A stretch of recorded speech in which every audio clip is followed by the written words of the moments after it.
Welcome to today's Explainer. Today we're diving headfirst into the cutting edge and honestly sometimes a little intimidating world of AI text-to-speech tools specifically built for Windows. If you've ever wanted to generate those incredibly realistic AI voices but instantly found yourself totally lost in a sea of developer repositories, you are definitely in the right place. We're going to look at exactly what you can expect to find out there using a really handy breakdown generated by the Gemini AI. Now, everything really starts with one great question. And here's the exact one that kicked off our search. Are AI text-to-speech tools and programs present in GitHub repositories as executables for Windows systems? I mean, it's a simple question, right? We all just want that magic .exe file. We want to double-click an icon on our desktop, open up a program, and start generating mind-blowing AI audio without, needing a computer science degree. But, as it turns out, the landscape of AI development is just a little more nuanced than that. Looking at our source map here, which is actually a direct response generated by Gemini, we get a really clear breakdown of the reality of GitHub versus that myth of the easy plug-and-play file. Gemini clearly states that while these tools are absolutely abundant out there, they aren't always direct Windows executables. So instead of just giving us a flat yes or no, the AI actually provides a highly structured breakdown of what we're actually going to encounter out in the wild, along with examples of popular systems and exactly how to get started.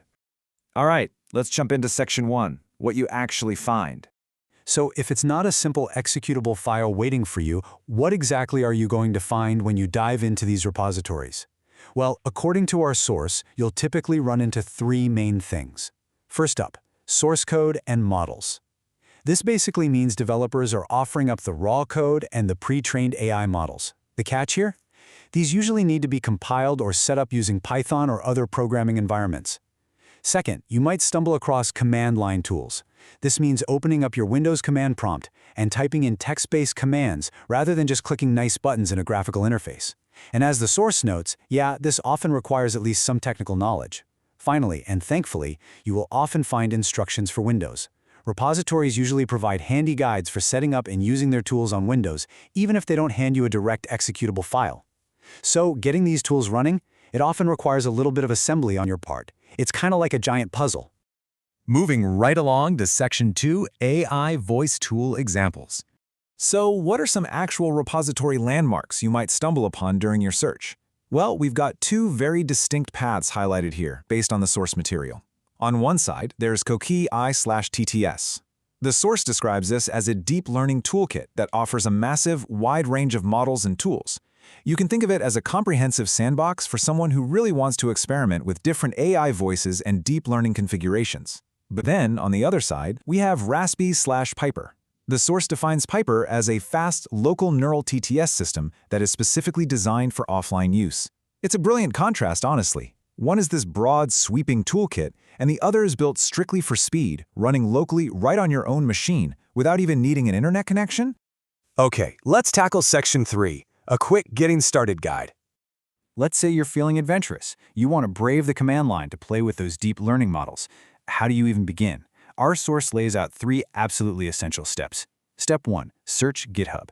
Look for repositories using really specific keywords like text-to-speech, TTS, or even the name of a specific tool if you already happen to know it. Step 2 is perhaps the most important of the whole shebang. Check the README.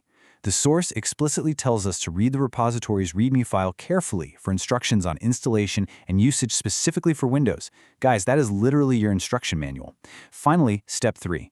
Look for community support. If you get stuck tangling with Python or command lines, don't worry. Many of these repositories have super active communities on forums or Discord servers where you can just hop in and ask for help. Leveraging those communities is absolutely crucial to getting things running smoothly. Which brings us to Section 4. Easier alternative solutions. Now, I know exactly what some of you are thinking right now. Python? Compiling code? The command line? Discord? Look, I just want to type text and hear a voice. If you realize you just want a simpler solution without all the developer hassle, you essentially have two easier paths to weigh here.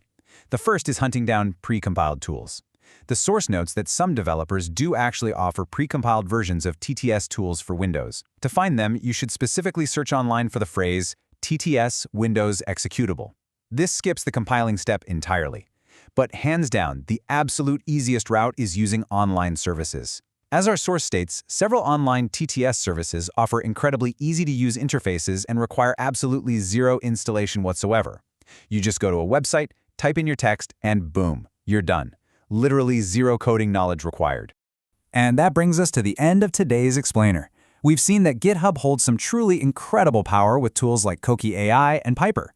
They offer raw source code, models, and really robust offline capabilities. That is, if you're willing to follow instructions, use Python, and jump into community discords. But we've also seen that if you just want instant results, hunting for precompiled executables or sticking to online services might definitely be your best bet. So I'm going to leave you with this final provocative thought to reflect on. Knowing your own tech savviness, will you brave the GitHub command line to unlock these raw, powerful tools right on your Windows machine, or will you take the easy route with an online service? The choice is entirely yours. Thanks so much for joining me for this explainer, and happy exploring.